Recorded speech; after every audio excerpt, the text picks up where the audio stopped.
On est parti? Ouais. Allez, photo flamme, c'est parti. Blessé, comme d'habitude. Euh, il faut qu'on fasse encore un petit peu le point parce que les matchs se succèdent, mais normalement il y a pas de blessés, juste des coups, donc il y a pas il ne devrait pas avoir de soucis voilà, sur ce match-là. Voilà, on a toujours Jérémy le Doron qui restera à l'infirmerie suite à ses problèmes de pied. Mais sinon, tout le monde devrait être sur le pont ce matin. Comment ressenti Ronaldo cette douleur à la cuisse ça a été. Ouais, il y a encore une petite appréhension en fait. Il y a plus rien à la cuisse, mais il y a parfois des petites lourdeurs qui arrivent quand la fatigue arrive aussi. Voilà. Donc on n'a pas pris de risque sur le match. Quand la fatigue est arrivée, on a fait le changement.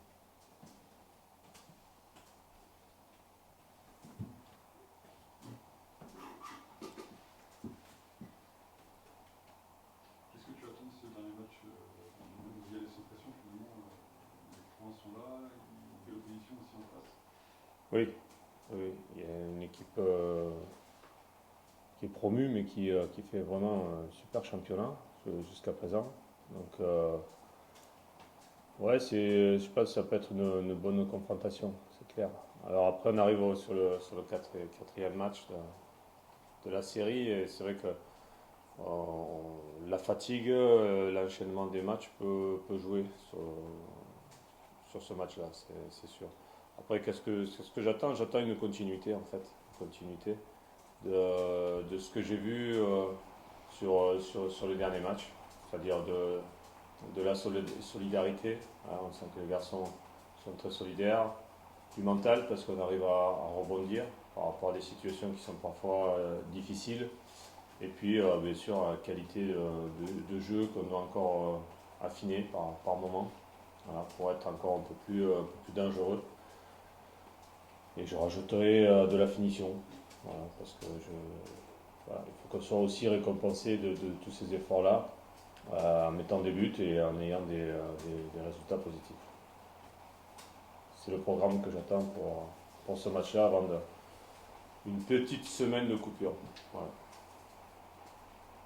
Vous la trouvez comment cette équipe de Lens? C'est un adversaire coriace? Ah oui, oui, oui, oui, très très très difficile à jouer.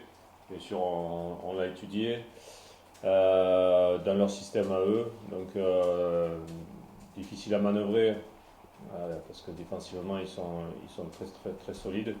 Après ils ont un joueur qui sort du lot qui est Kakuta, ça on connaît depuis un bout de temps, qui arrive à faire jouer ses partenaires, voilà, qui peut les servir à tout moment, donc ça peut aller très vite.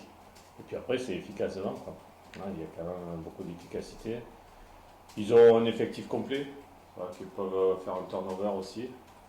Ça c'est important pour les coachs. Et non, non, c'est une équipe qui est à sa place au classement, sans problème. Elle le mérite. Sur Saint-Denis aussi, tu vois, c'est la première fois que cette saison, quand même, la première fois que vous allez jouer face à un tel système finalement. Il y a eu un peu à Metz aussi. À Metz, ouais. À Metz À aussi. Metz, ils ont joué comme ça. Et puis sur Montpellier aussi ont joué comme ça aussi. Et puis ils ont muté après. Mais donc, on doit s'adapter à ces systèmes-là. Voilà. On a eu aussi Strasbourg qui est venu chez nous, qui a joué dans ce système-là.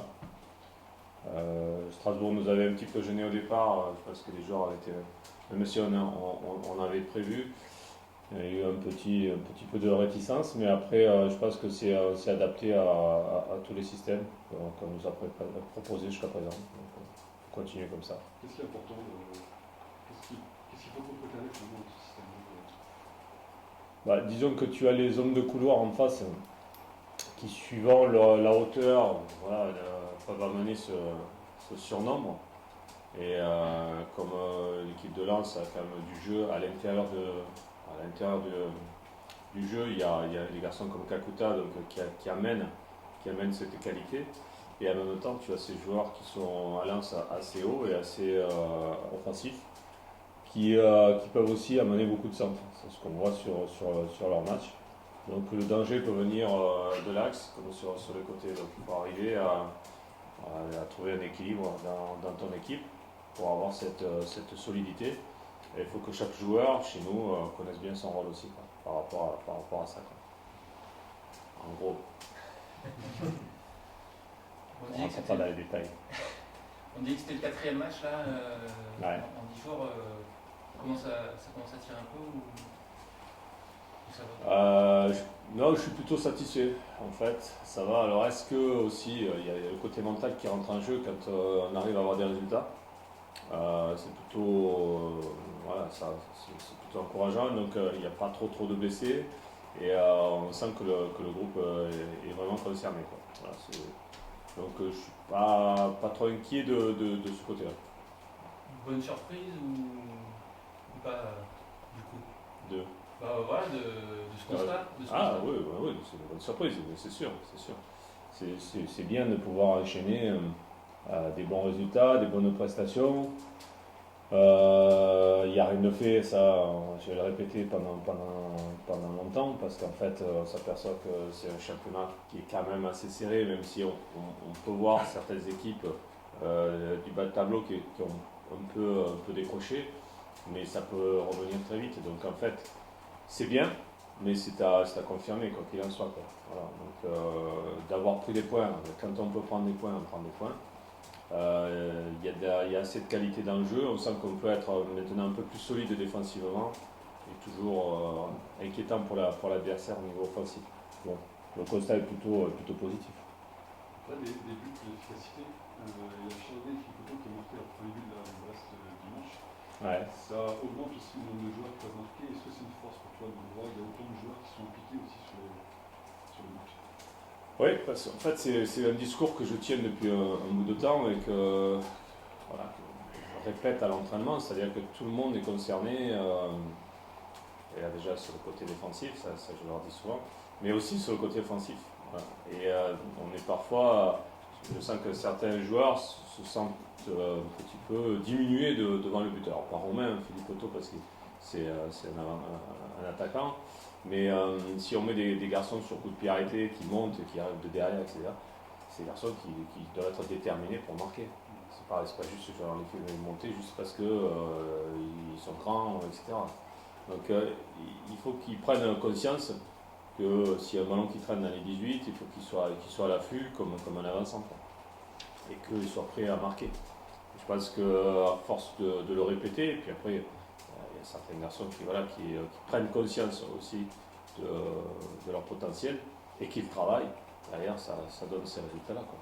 Mais c'est sur coup de pied arrêté aujourd'hui, vu qu'ils sont beaucoup mieux tirés, tout le monde est capable de marquer. Quoi. Je pense que la palette finalement offensive a augmenté, marqué sur les phases de possession. Ouais. Il y a des comptes qui sont arrivés aussi, là, je pense à Saint-Etienne, à Metz aussi, mais Ouais. il y a des coups de pied arrêtés qui sont arrivés aussi. Est-ce que la palette finalement a été agrandie finalement au fil des matchs? Oui, je pense, ouais, c'est le constat que tu dresses et il est exact. On sent qu'on a plusieurs cordes à notre arc aujourd'hui pour pouvoir marquer.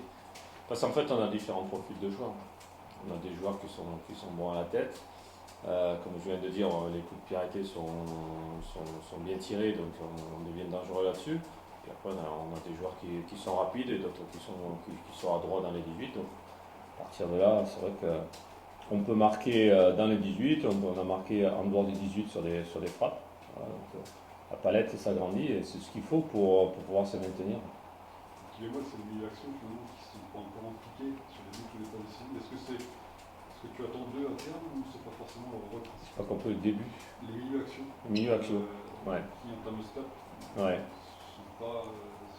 C'est pas mieux au blanc, mais.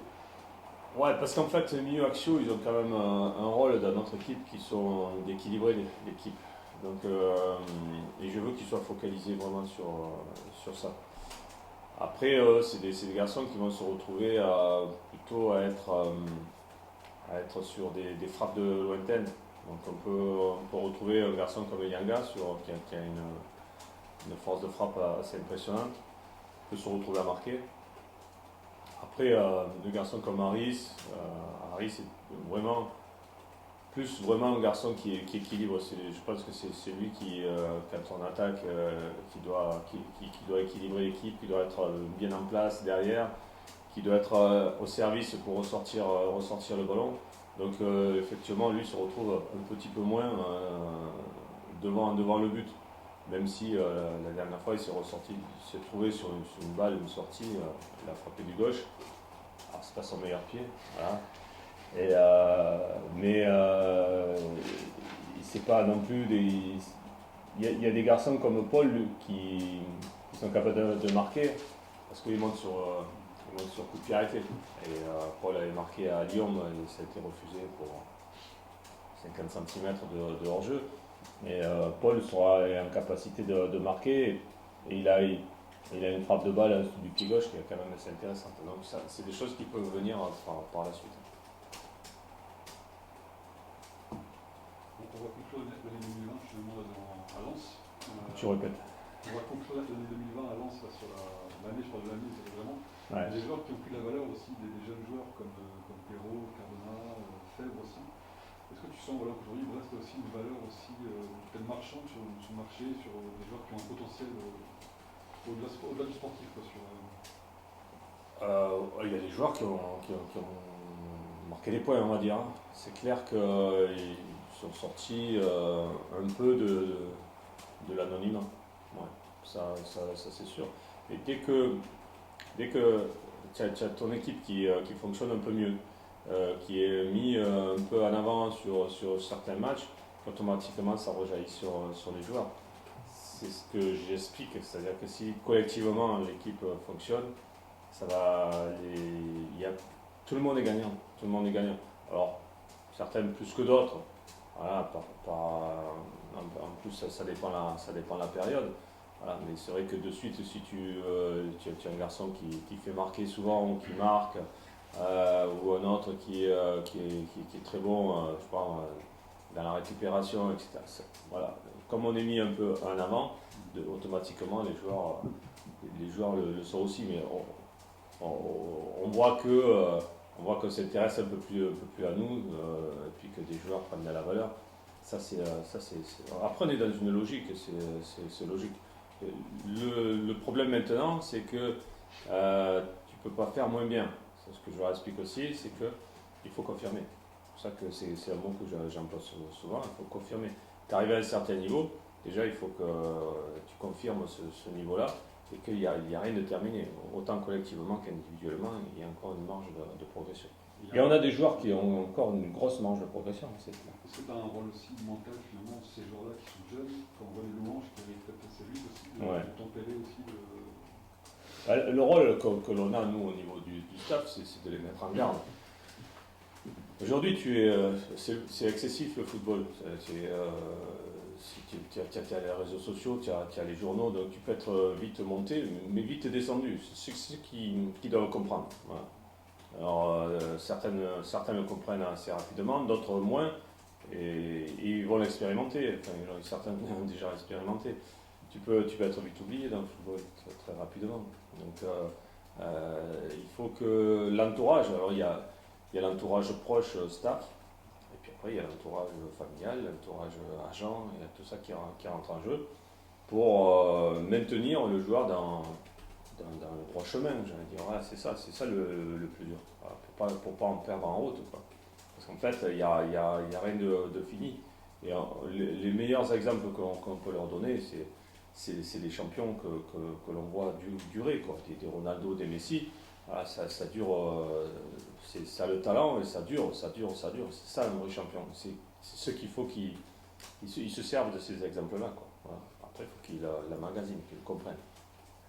Et des fois, ça passe par des expériences où, pas toujours des bonnes expériences, mais il faut retenir les leçons, quoi. Comment on fait pour maintenir ça? On parlait d'un collectif qui tourne mieux, d'individualité qui se démarque. Il y en a certains qui jouent moins, aussi des frustrations, des turnovers au sac. C'est une émulation à maintenir. C'est au quotidien. C'est au quotidien, c'est un travail. Faut discuter, il faut expliquer, voilà, c'est de la communication. Voilà, après, je pense qu'il y a quand même un groupe qui vit bien.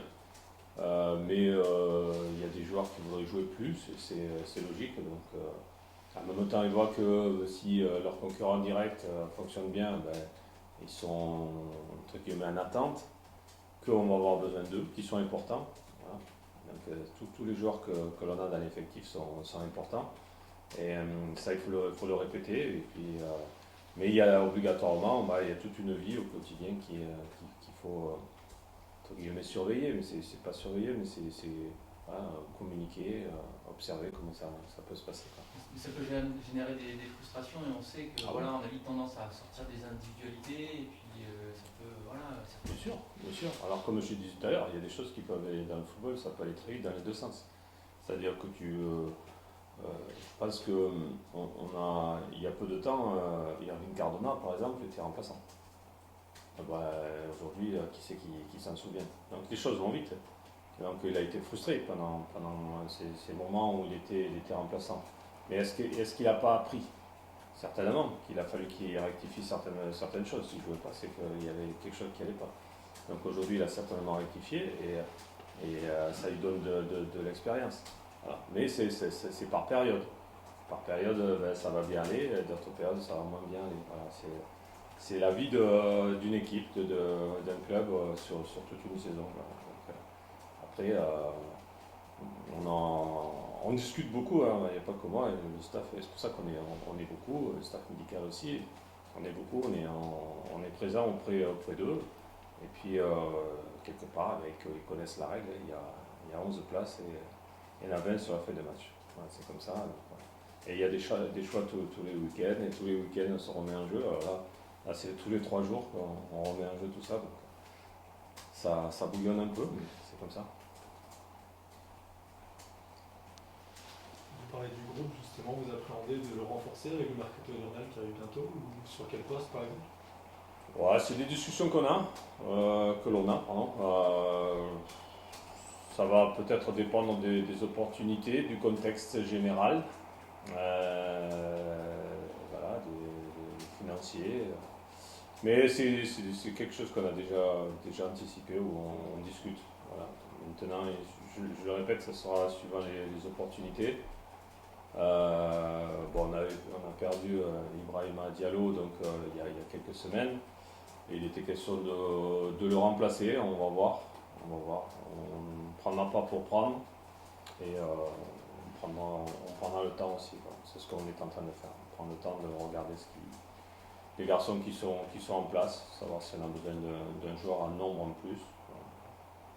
Mais il faudra que. C'est toujours délicat le mercato d'hiver parce que si on prend un joueur, il faut que.